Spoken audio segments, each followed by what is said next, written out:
Assalamualaikum warahmatullahi wabarakatuh.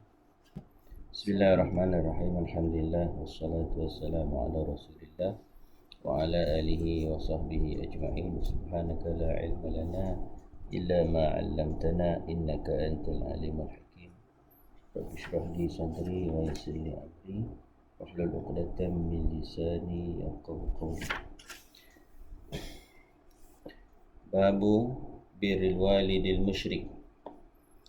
Bab pada menyatakan berbuat baik kepada ibu bapa walaupun ibu bapa itu adalah musyrik. Musyrik ia apa? Musyrik itu apa? Yang mensyirikkan Allah Ta'ala. Imam Bukhari dalam kitab Adabul Mufrad ini dia bawa 3 hadis Nabi SAW dalam bab ini. Ini menggambarkan betapa kedudukan ibu bapa itu sangat tinggi walaupun dia musyrik.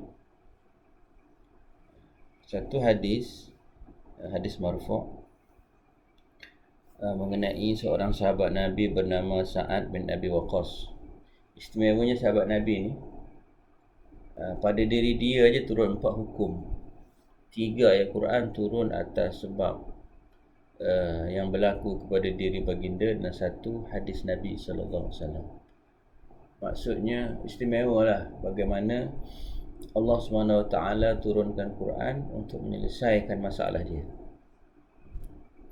Ini diberi perhatian oleh Allah Ta'ala. Dan Sa'ad bin Abi Waqqas ni rasanya yang pergi sampai ke China tu jauh. Kalau kita tengok peta tu daripada Arab Saudi sampai ke China tu jauh, dan dah sampai kepada negara China. Satu ketika Sa'ad bin Abi Waqqas menceritakan nazalat fiyya 4 ayatin min kitabillahi ta'ala. Turun kepadaku 4 ayat Quran. Cuma bila Abi baca hadis ni, 3 ayat Quran dan 1 hadis. Ini dipanggil babut taghlib. Babut taghlib ni maksudnya baginda sebut 4 tapi sebenarnya 3, sebab 3 tu adalah majoriti. Kanat ummi, kata Sa'ad bin Abu Waqqas, adalah ibuku hari itu, halafat alla ta'kula wala tashraba hatta ufariqa Muhammadan sallallahu alaihi wasallam. Satu ketika dulu emak Sa'ad bin Abu Waqqas ni kafir, musyrikah. Dia sudah bersumpah untuk dia tak makan, dia tak minum sehingga Sa'ad bin Abi Waqqas itu meninggalkan Nabi SAW. Maknanya dia, kalau istilah hari ini dipanggil mogok lapar. Tak makan, tak minum, sanggup mati, sehinggalah Sa'ad bin Abi Waqqas itu meninggalkan Nabi Muhammad SAW. Atas asbab itu turun ayat Allah Ta'ala, wa in jahadaka ala an tusyrika bima laysa laka bihi ilmun fala tuti'huma wa sahibhuma fid dunya ma'rufa. Bermaksud ini surah apa agak? Surah Luqman ya. Betul. Surah Luqman. Kalau kedua-duanya itu jahadaka ni maknanya menyuruh bersungguh-sungguh untuk kamu mensyirikkan Allah denganku, Allah, ma laysa laka bihi ilmun, yang kamu tidak ada ilmu padanya, fala tuti'huma, Allah melarang untuk taat perintah itu. Tetapi ayat itu diiringi dengan wasahibhuma fid dunya ma'rufa. Walaupun tak boleh taat untuk syirik, tetapi masih berkewajipan wasahibhuma fid dunya ma'rufa, hidup bersamanya ataupun membuat baik kepada dia. Faham tak? Walaupun makna syirik.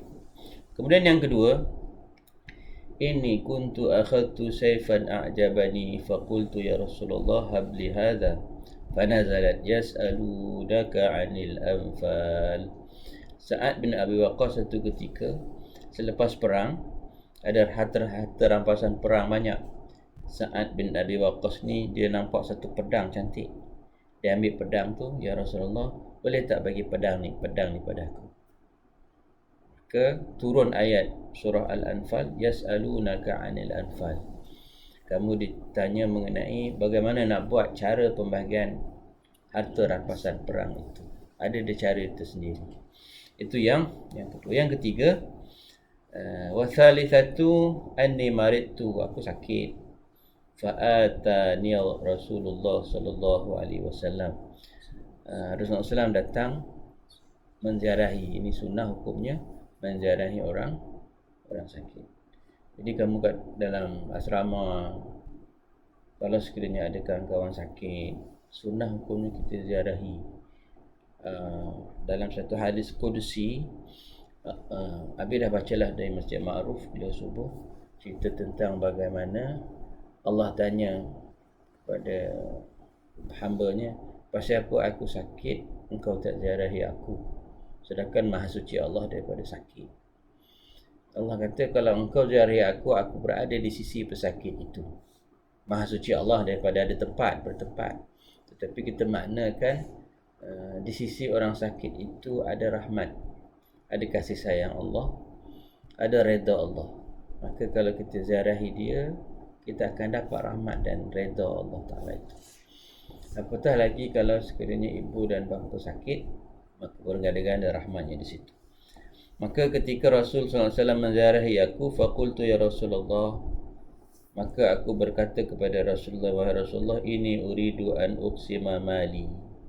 Ya Rasulullah, aku sakit, aku cadang nak bahagi-bahagikan harta aku ni sebelum aku mati.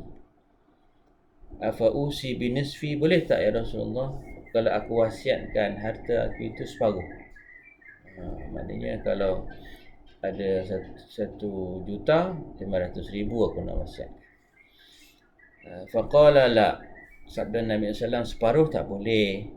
Faqultu, maka Sa'ad bin Waqqas kata, kalau tak separuh, boleh tak 1/3? Fasa kata Nabi SAW pun senyap seketika. Fakana thuluthu ba'dahu jaizan. Kemudian dibenarkan wasiat itu maksimumnya 1/3. Ini nanti kamu akan belajar dalam sekolah ke, di universiti ke, wasiat maksimum 1/3. Dan wasiat ini tak boleh kepada mereka yang waris-waris yang dapat harta pusaka. La wasiatah li waris. Maksudnya kalau Abi nak wasiatkan kepada Umi, tak boleh. Sebab Umi dah ada habuan dalam harta pusaka contoh. Jadi kalau Abi meninggal, anak-anak dapat dapat habuan masing-masing, tapi Umi dapat 1/8 sebab ada anak. Kalau tak ada anak, 1/4. Itu antara pembahagian harta pusaka. Yang ketiga ni, bila Sa'ad bin Waqqas kata nak berwasiat tu, itu ayat, tak ada ayat Quran yang turun tu, itu adalah hadis Nabi SAW. Dan yang terakhir, Rabi'ah, yang terakhir, inni syaribtul khamra ma'a qaumin minal ansar. Satu ketika dulu aku minum arak bersama dengan kaum Ansar. Kan arak tu haram, macam mana minum arak dengan kaum Ansar? Sebab kita kena tahu tarikh tasyri' ataupun penurunan pengharaman arak tu dia berperingkat-peringkat. Dia tidak sekaligus. Ketika Sa'ad bin Abi Waqqas ni bertanya, ketika itu arak masih belum diharamkan sepenuhnya. Fadaraba rajulun minhum anfi bilahi jamal. Ada seorang lelaki, kemudian ketika dia minum arak masing-masing mabuk, ada seorang lelaki memukul aku satu tempat namanya Lahyi Jamal. Fa'ataitu Nabi sallallahu alaihi wasallam, kemudian aku pergi jumpa dengan Nabi sallam, ceritakan perkara itu. Fa'anzalallahu ta'ala, Allah menurunkan ayat tahrimal khamri, iaitu mengharamkan arak. Jadi dalam hadis ini menceritakan ada 4 perkara yang Sa'ad bin Waqqas dapat. Pertama, haram untuk mentaati perintah ibu ayah yang menyalahi syariat. Walaupun begitu, masih wajib untuk berbakti kepada mereka. Yang kedua tadi tentang penurunan ayat mengenai surah Al-Anfal. Yang ketiga, wasiat maksimum adalah 1/3. Dan yang keempat, diharamkan meminum arak. Sebenarnya kita tertinggal satu bab, iaitu bab la yastaghfiru li abihil musyrik. Tak apalah, Habib bagi ringkasan. Bab sebelumnya adalah haram hukumnya seorang anak itu dia memohon keampunan kepada Allah terhadap ibu atau ayah yang syirik. Tak boleh. Mohon hidayah tak apa, ya Allah berikan hidayah kepada ibunya sebagainya, tapi memohon ampun itu tidak dibenarkan oleh Al-Quran, sebab turun ayat Quran, maka nali nabiyyin walladzina amanu ayastaghfiru lil musyrikin walau kanu uli qurba min ba'di ma tabayyana lahum annahum ashabul jahim. Dan tidak dibenarkan bagi Nabi dan orang-orang yang beriman minta ampun bagi orang-orang musyrik, sekalipun orang itu kaum kerabat sendiri. Sesudah nyata bagi mereka bahawa orang musyrik itu adalah ahli neraka. Jadi dengan orang musyrik ni, dia pattern kita menyantuninya berbeza-beza. Ada musyrik yang tidak memusuhi kita, itu kita kena berbaik-baik lah. Tapi ada musyrik yang melawan Islam dan sebagainya, itu kita kena tegas. Wallahu alam. Kita akan sambung beberapa lagi kes-kes ataupun contoh-contoh yang ada pada sahabat Nabi. Dulu sahabat Nabi pun masih ada mak bapaknya yang musyrik. Anak dulu masuk Islam. Jadi insya-Allah kita akan sambung pada pertemuan kita yang akan datang. Wassallallahu ala sayyidina Muhammad wa ala alihi wasahbihi ajma'in. Alhamdulillahirabbil alamin.